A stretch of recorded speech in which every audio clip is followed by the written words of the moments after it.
Good.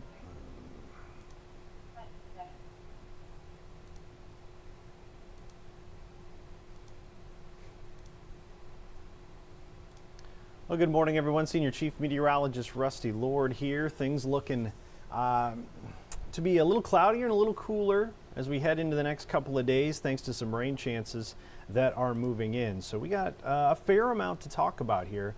Let's dive right into it and see what is on the way. First alert weather headlines for today. Rain and storm chances do return. I already have some on the map.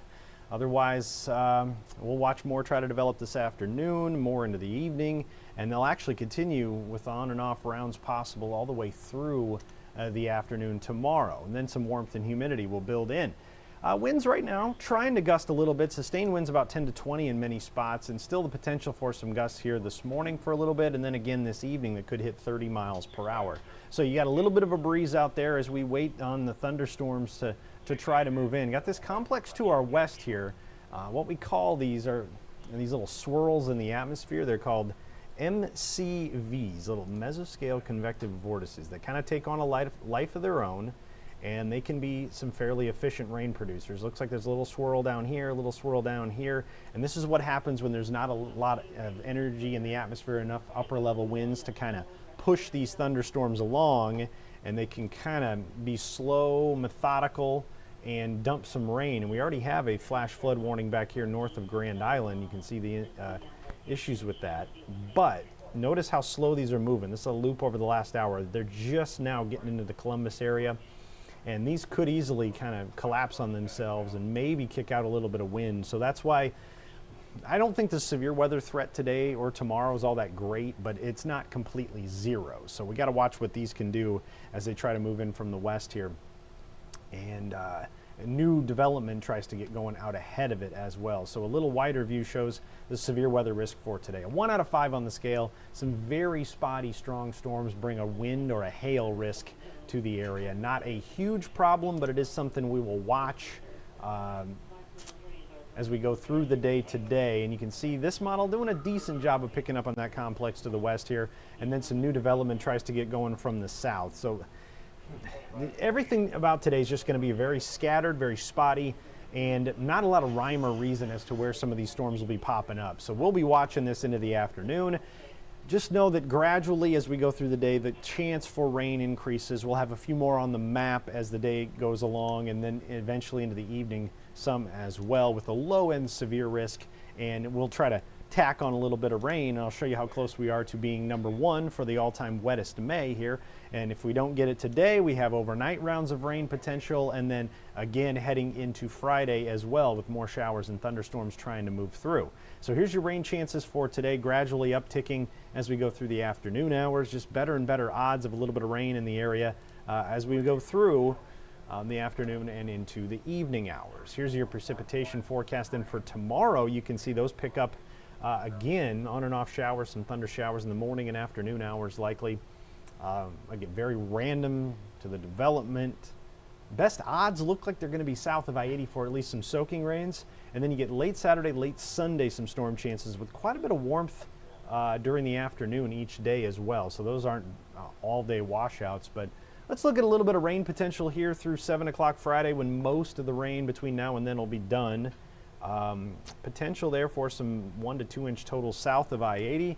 In that model, same story, different computer model, heaviest total south of I-80. So that's where the greatest flash flooding risk is going to be, basically where it is now to the west and then southern parts of our viewing area. But each model gets us close, about a half an inch. It's going to all depend on where the random thunderstorms go, it looks like, over the next couple of days, whether or not we get that 0.6 of an inch of rain to get us to the wettest May ever in our area. Wettest May on record, I should say. So that is what we'll be watching. Also, that's going to add some more moisture to the air. Southeast wind will do that as well. Dew points today creep up into the low end of the muggy range today and tomorrow, then go up a little bit Saturday, Sunday, and sneak up into that steamy range for a little bit here. Maybe Monday and Tuesday, some of the most humid weather we've seen so far this year, this season, with showers and thunderstorms trying to pop up early and late each day, but 82 to 86 to 87 87 again on Tuesday. And signs of some cooler, less humid air to the end of next week, but the coolest our morning lows get, I think, are right near 60 degrees. So 60 to 65 for our morning lows with that humidity. 80s for afternoon highs look to be pretty common. But you go a little farther out and you get into the middle of, sneaking towards the middle of June. Drier than average weather across the northern Rockies, northern plains, and then the 8 to 14 day temperature outlook brings some cooler than average weather, trying to anyway, as we sneak into the middle of June over the Great Lakes states and maybe into the Midwest, trying to push that warmer air to the west. So that's why I kind of latched onto the cooler pattern for the end of the 10-day, because that might be the precursor to what that 8 to 14 day temperature outlook was showing our area. So there you go. There's the 10-day forecast again. And we're going to see how that evolves. Hey, Scott. Yeah, got the aches and pains again, huh? So let's go back to a radar here.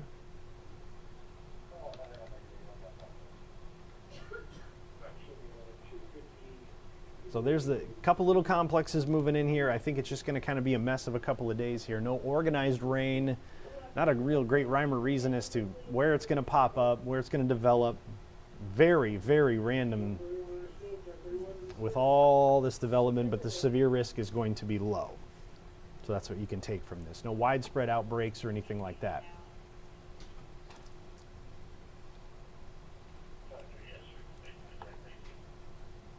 And we can zoom in a little bit here, do a little tour of the radar. And it's been this here that's slowly moving in from the west. So you got some rain around Columbus. Got some thunderstorms here. You can kind of almost see a little swirl in this here. Little big area rotation here. That's the system just trying to hold on to a little bit of strength and stay alive. Flash flood warning way out to the west of our viewing area.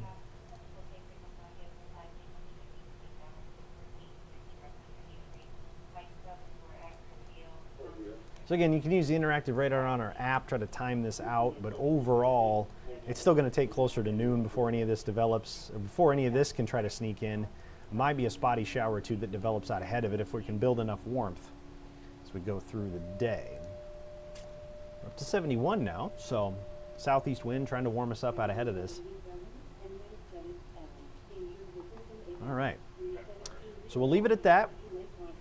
There's no rain chances from this afternoon all the way through Friday afternoon, and we'll see if we can get that 0.6 of an inch of rain we need and keep the severe threats at bay.